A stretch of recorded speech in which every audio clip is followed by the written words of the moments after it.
Good morning. Got some folks piling in here. Welcome, welcome. We will give it a minute or two and get this show on the road. Thanks everyone for joining.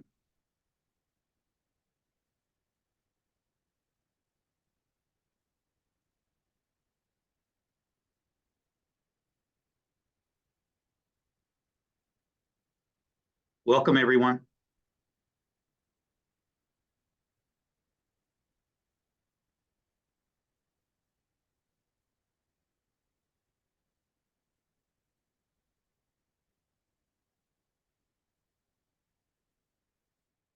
All right, happy Thursday, everyone. We'll give you one more minute here before we get started.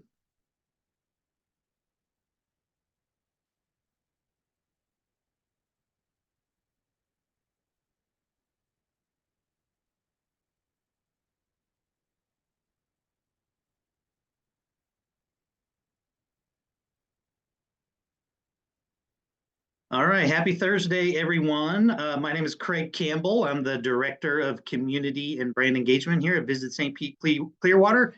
Excited to host you guys today for our public information webinar for our fiscal year 25 event funding program. So welcome. We're happy to have you. Just real quick introductions on VSPC side here. Want to introduce Kylie Diaz. She's our VP of Community Engagement. Started with us back in October and has been very instrumental in some of the changes we're about to walk through, but wanted to have Kylie say a few words. Good morning, everyone, and thanks for joining us today for the event webinar. We're very excited to get this program launched. Craig has been working incredibly hard to make all this happen. So we're excited and look forward to hearing your questions. Awesome. Thank you, Kylie. And everyone here also knows Katie Bridges. I'm assuming she's our Director of Advertising and Promotions. I will turn the mic over to her a little bit later on in the presentation, so you'll hear from her shortly. And then also wanted to give a shout out to Eddie Kirch here. He's our Director of Digital and Data, and he's administering the webinar here this morning. So thank you, Eddie, for all your help. So let's get started. I'm going to share my screen and have a just wonderful PowerPoint presentation to walk through with you guys. Okay. Well, this is loading up here.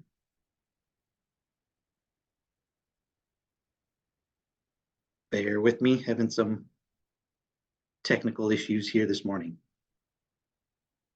Okay, and we're in. So again, thank you again for joining us. Public information webinar here for our event funding program for our next fiscal year. What are we going to be covering today? So our agenda, first off, we have some quick facts about the program. We're going to walk through some of the big changes this year that you can expect. We'll dive deep into a handful of the key resources here. So the timeline, the guidelines and the funding criteria, application requirements and instructions, our standard funding agreement, and our post-event worksheet. So some of our key resources there. Also want to walk you through some of the priorities from VSPC staff as we are reviewing and rating your applications. Want to just give you an understanding of the things that we're looking for. And then also clue you in on who the review committee is. And then at that point, I'll hand over the reins to Katie and she'll walk you through our application. As far as questions go, we will not have a Q&A session. Would encourage you, if you have any questions during the webinar, just go ahead and post them. We are going to capture all the questions and respond via email after the fact. You can also email me your questions at craig@visitspc.com. So, send over any questions you might have, but we will respond after the webinar. All right, some quick facts here. So where can I find these program resources? Everything is found on our partner website. So partners.visitstpclearwater.com. You'll find a robust set of resources here. So the timeline, the guidelines, the instructions, the funding agreement, the post-event worksheet. We'll walk through those here shortly, but on top of that, we have our FAQs, templates for your marketing plan and your sponsorship proposal. Please be sure to use our templates that we provide you. And then we also have our executive summary, so you have an understanding of the mission here at Visit St. Pete-Clearwater, and then also our media plan, so you know exactly where our target markets are, so you can best align your applications. And then these webinar resources will also be posted after the fact. And then, of course, the application link, so you can get started on your application via that site as well. When is our fiscal year 25? Starts October 1st, 2024 through September 30th, 2025. So if your window or if your event falls outside that window, you wouldn't be eligible for funding for fiscal year 25. So make sure you're kind of checking that box first and foremost with your event. And then lastly, what's the program budget? So we have budgeted annually $2 million for the program in total. And then the funding ranges from up to $15,000 to $150,000 per event. So $2 million, that we have kept that flat. It's been $2 million budgeted for a number of years now, so that remains flat yet again, and that will come into play here later on in the presentation. Next up here, so what are some changes? I think if you're a returning elite event, you may notice sort of a rebrand here on the program. So all the documentation now says elite events and destination enhancement events. So the goal here was to really prioritize those events with the high exposure, the high impacts, and continue to label them as elite events. So if you're a category 1, 2, or an applicable 3 event that generates 3,000 room nights, you would still be considered, excuse me, an elite event. And then destination enhancement events, those would be your category 3 events that don't generate the 3,000 room nights, but do generate 10,000 attendees, along with your categories 4 and 5. So we've separated out those elite events from the destination enhancements. And then just for some clarity here, there were no changes to the funding criteria or any of the thresholds. We're going to walk through some of that here shortly. So no changes to those thresholds or the funding levels. It was truly a rebrand of categories 1 through 5 being the change there. The second change here, so we now have 2 funding cycles, but the 2 cycles are for destination enhancement events only. Cycle 1, if you're an elite event going for categories 1, 2, and 3, cycle 1 is your cycle. You should get in your application in this window, so by May 17th. And then if you're a destination enhancement event and your event takes place in the first half of the next fiscal year, so October through March, this is your cycle as well. Get your applications in by May 17th. And then cycle 2, we've given some events that are in the latter half of next year, April through September. You have the option to wait and apply for cycle 2. But please know that all the funding may be allocated in that first cycle. So just be sure you're considering that when you determine what cycle you're going to apply. And then our third kind of set of adjustments, clarifications here, what we've adjusted in the guidelines here. We've clearly defined marketing as pre-event expenditures, and they're designed to drive awareness and visitation and attendance to your event. So what are you spending before your event to get people here, essentially? We would not count in kind as an expenditure. So if you're trading out, we can't reimburse for expenses that aren't paid. Hope that makes sense. And then we've also clearly defined sponsorship as VSPC brand exposure.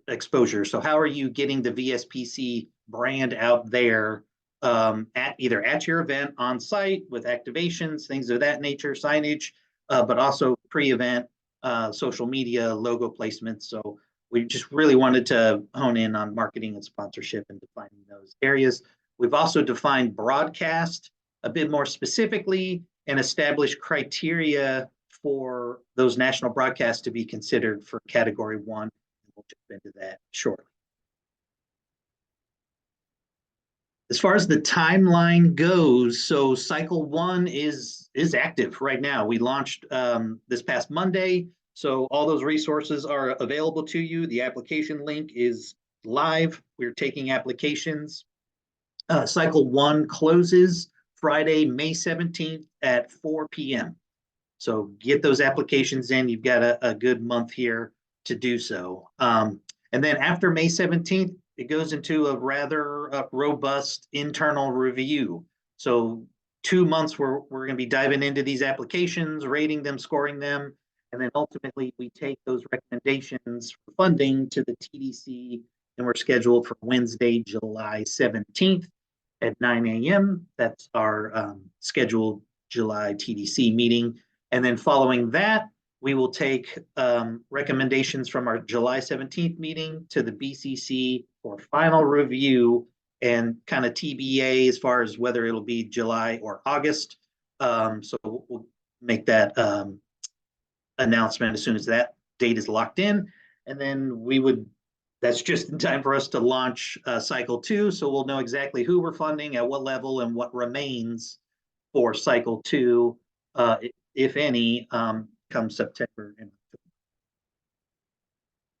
So there's our timeline. Let's kind of walk through the guidelines and some of the funding categories and criteria. So again, there are 5 categories of funding.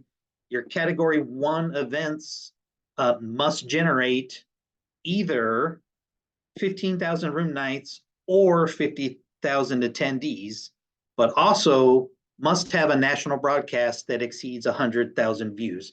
So take a look at the guidelines. It's defined in the guidelines what we mean by national broadcast and some other criteria there, but that's kind of the gist of it. You must have either or 15,000 room nights and 50,000 attendees, but you must have the national broadcast of 100,000 views for category 1.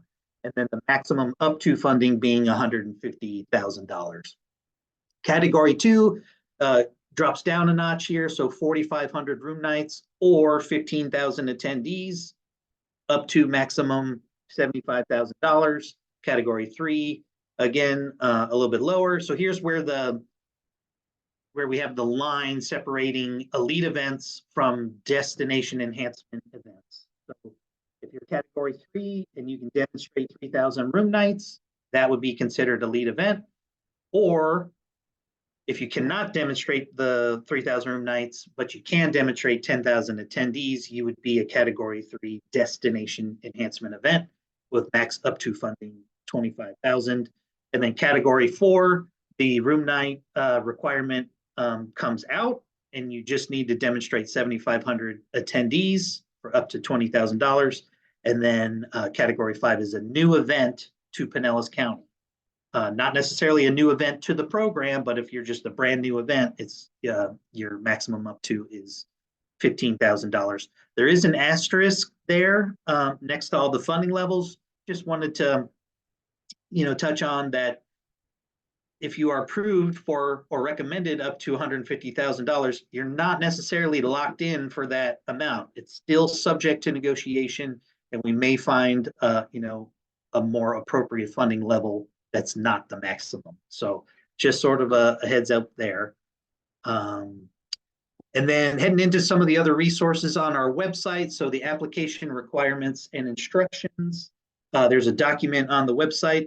This is a step-by-step guide for your application. So would suggest kind of having this handy, print it out, have it next to you. It's a checklist. It walks you right through the application and what you need to have available to you as you go through that. And then we strongly encourage you have these 5 things like at the ready when you're starting your application. So get your proof of registration that you can conduct business in the state of Florida. Pull that from sunbiz.org. If you're a previous elite event and you have an economic impact study or visitor profile study. Have that handy so you can attach that. Have your marketing plan, your sponsorship proposal. Again, we have templates on the website that you should utilize so we can compare all the events apples to apples. So be sure to use those. And then the event map. We should certainly want to understand what your footprint looks like there. You might encounter some issues during your application.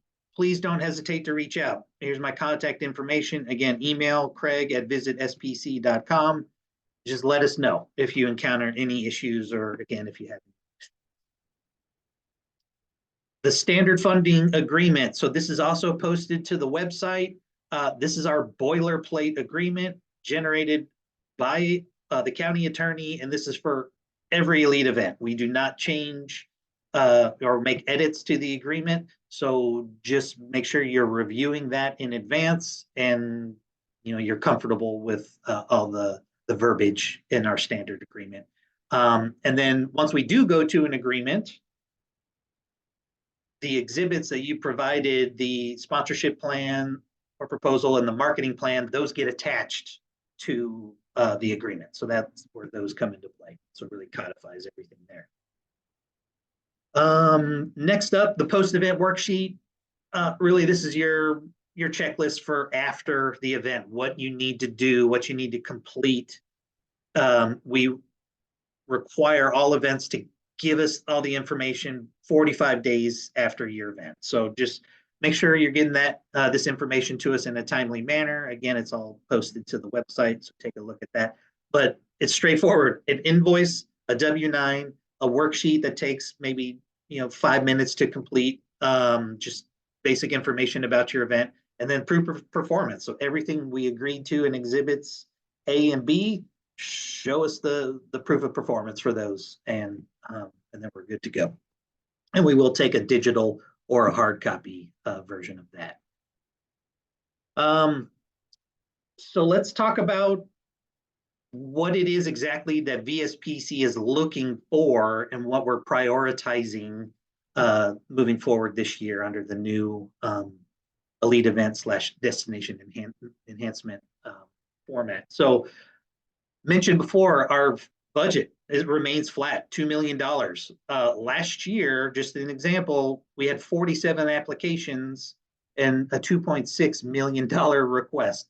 So again, just a heads up, we're going to be hypercritical when we go through these applications and when we score and review all the information provided. So make sure you're putting your best foot forward there to best position your event.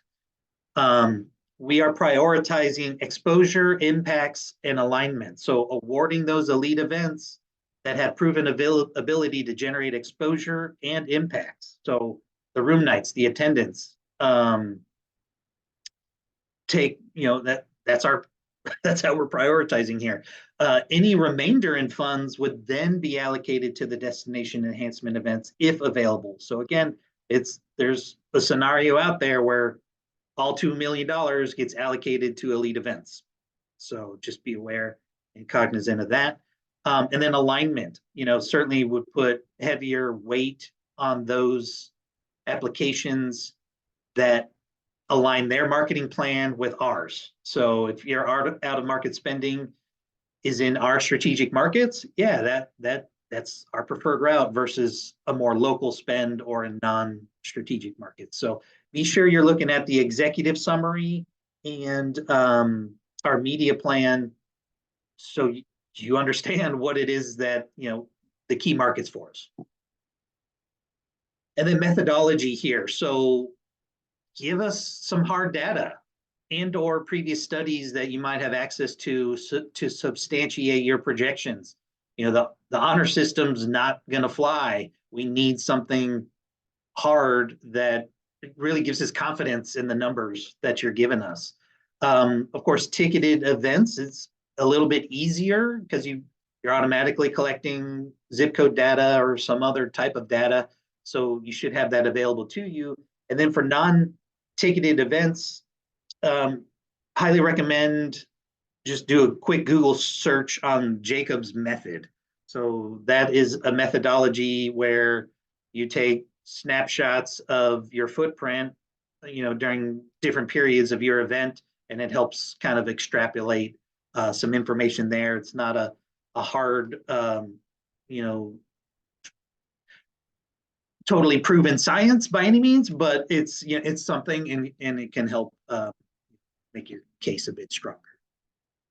So knowing that, okay, what exactly are we rating when we look at your application? So data in history that's a big chunk of your score, is just whether you can substantiate those attendance, that room nights, whether we have something on file about your economic impact that your event generates. So data and history, extremely important. And again, like having a strong methodology gives us confidence in those numbers.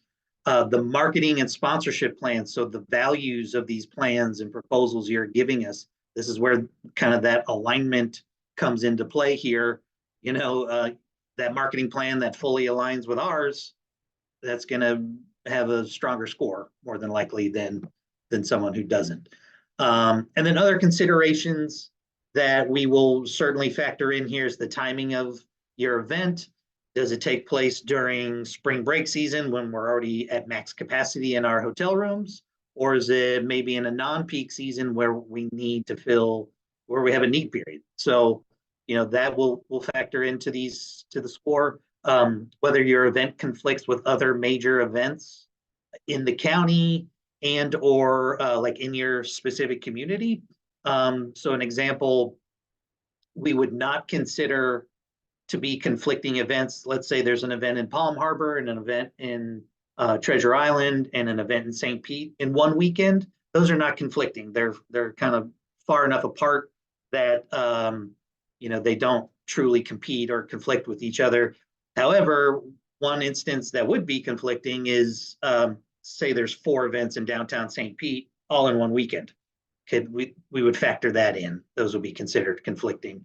And then we would look at charitable contributions benefiting the Pinellas County community. So that would weigh into the score as well. We ask you to provide some information along those lines. And then lastly, here's kind of who from VSPC is reviewing these applications. You can see here we have a robust committee. Our executive staff, President and CEO Brian Loak, Steve Grimes, our new Chief Marketing Officer, Kylie Diaz, whom you just met, and Terry Tuxhorn, our VP of Finance and Admin. You've got select senior staff here, Craig, Katie, Eddie, who are on this call, and then also Jason Latimer, our Director of Public Relations. And then our support agencies here, so BVK, our agency of record, they're really going to help guide us when it comes to media plans and valuations there. And then Future Partners comes with all of their data and research that they've collected throughout the years.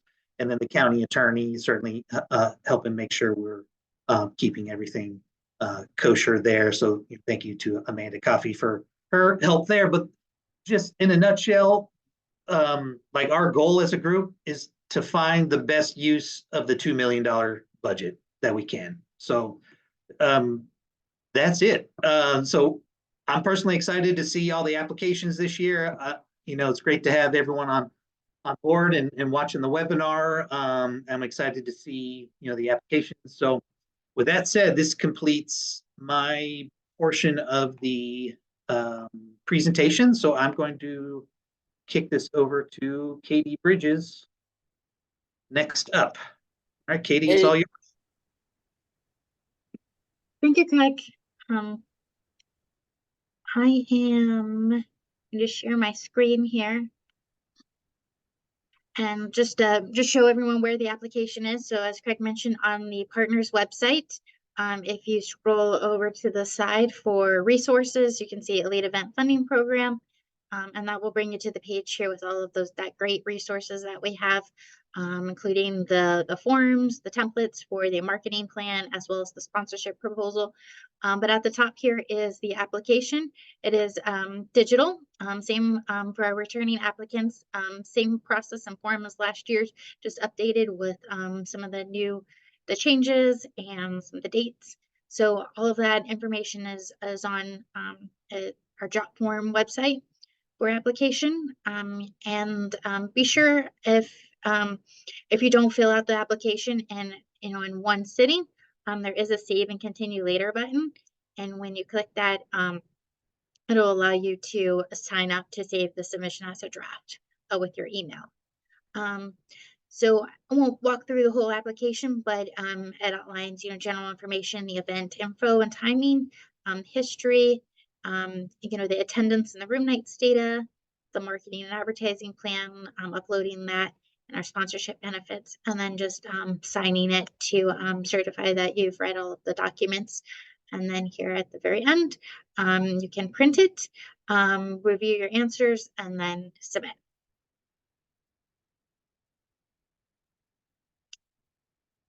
And if you have any questions, as Craig mentioned, please don't hesitate to reach out to him if you're having any difficulties with the site. I will stop sharing.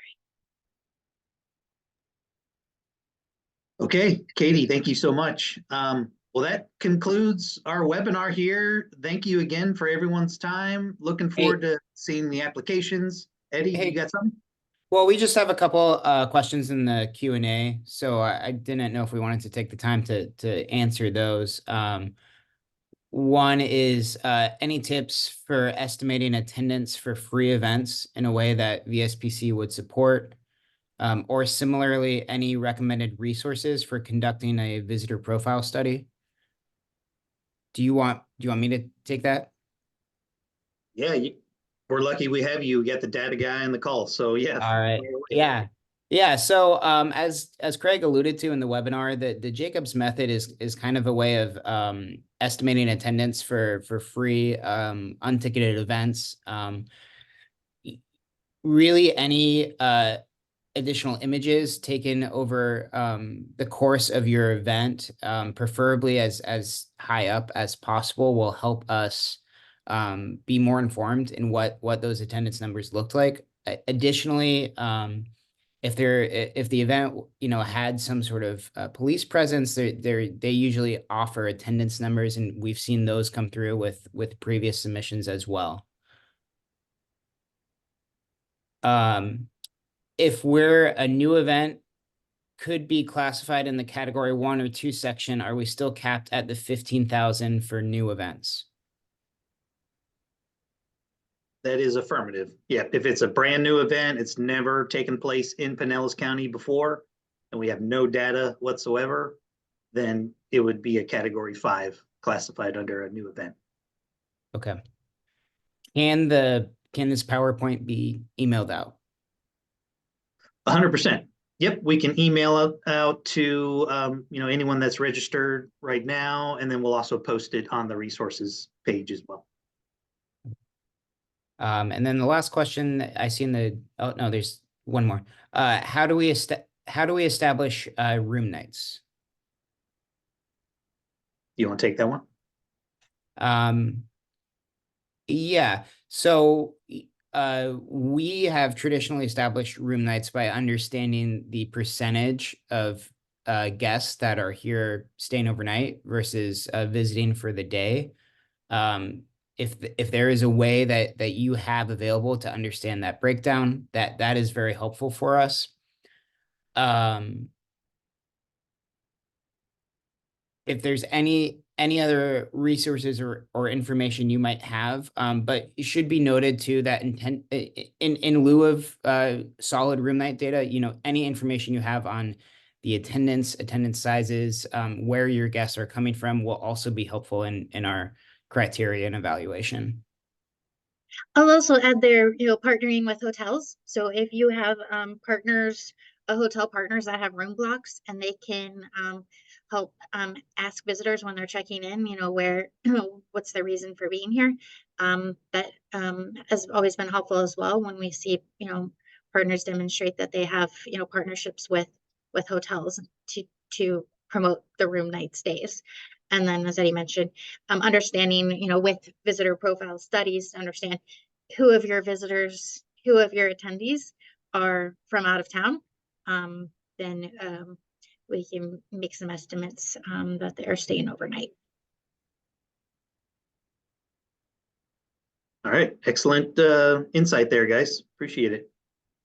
All right, I think we've answered all the questions in the Q&A. Thanks just again, thank you for joining here this morning. Kylie, Katie, Eddie, thanks for all your help here.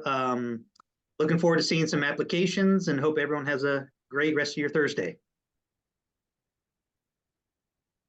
Bye.